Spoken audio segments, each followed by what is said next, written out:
আলহামদুলিল্লাহ, আমরা আজ 40 দিনের চ্যালেঞ্জের 37তম দিনে এসে পৌঁছে গেছি। আল্লাহ তাআলার অসীম দয়া যে তিনি আমাদের এই পথে চালিয়ে নিয়ে এসেছেন। আমাদের জীবনের প্রতিটি দিন, প্রতিটি মুহূর্ত একটা পরীক্ষা। এই পরীক্ষার সবচেয়ে বড় চ্যালেঞ্জ হলো নিজের নফসকে নিয়ন্ত্রণ করা। আমাদের আজকের অনুশীলনের বিষয় নফস নিয়ন্ত্রণ করা। আমাদের নফস আমাদের সব সময় এমন কিছু করতে বলে যা আমাদের ক্ষতির দিকে নিয়ে যায়। নফস চায় আমরা আরামপ্রিয় হয়ে যাই, অলস হয়ে যাই, দুনিয়ার আনন্দে মগ্ন হয়ে যাই। নফস আমাদের ভুল পথে টেনে নিয়ে যেতে চায়, যাতে আমরা শয়তানের দাস হয়ে যাই। কিন্তু আমরা কি নফসের দাস হব, নাকি আমরা নফসকে আমাদের দাস বানাবো?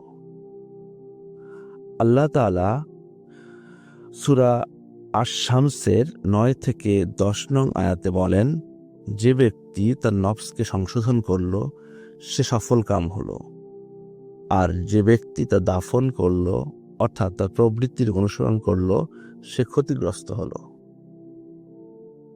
এই আয়াতে আমাদের চোখ খুলে দেয়। যারা তাদের নফসের চাহিদাকে সংযত করতে পারে তারা সফল হয়, কিন্তু যারা নফসের ইচ্ছার দাস হয়ে যায় তারা ধ্বংস হয়ে যায়। আমাদের নফস অনেক কিছু চায়। হয়তো কোনো সুস্বাদু খাবার দেখলেই মন চাইবে খেতে, যদিও আমাদের ক্ষতি হতে পারে। মন অলসতা করতে চাইবে, ইবাদতে মনোযোগ দিতে চাইবে না, নামাজ পড়ায় আলস্য আসবে, কোরআন পড়তে ইচ্ছে করবে না, কোনো ভালো কাজ করলে মনে হবে আর একটু পরে করলেই হবে। এসবই নফসের খেলা। আজ থেকে আমরা শপথ নেব, নফস যা চাইবে আমরা সেটার বিপরীতটা করব। রাসূলুল্লাহ সাল্লাল্লাহু আলাইহি ওয়াসাল্লাম বলেন, বুদ্ধিমান সেই ব্যক্তি যে তার নফসকে নিয়ন্ত্রণে রাখে এবং মৃত্যুর পরের জীবনের জন্য কাজ করে, আর নির্বোধ সেই ব্যক্তি যে নিজেকে নফসের খেয়াল খুশি অনুসরণ করে এবং আল্লাহর কাছে অহেতুক আশা রাখে।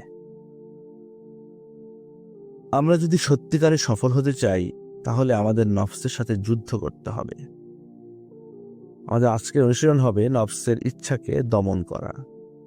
যদিও মন বলে এটা খাও, এটা করো, ওটা দেখো, আমরা বলবো না, আমি আল্লাহ সন্তুষ্টির জন্য নিজেকে নিয়ন্ত্রণ করব। প্রথম দিকে একটু কষ্ট হবে, মনে হবে খুব কঠিন, কিন্তু ধৈর্য ধরলে কয়েকদিনের মধ্যেই দেখব আমাদের মন শক্তিশালী হয়ে উঠেছে, আর আমরা নফসের দাস নই, বরং নফস আমাদের দাস হয়ে গেছে। আল্লাহ আমাদের সবাইকে এই অনুসরণ সফলভাবে সম্পন্ন করার তৌফিক দান করুন। আমিন।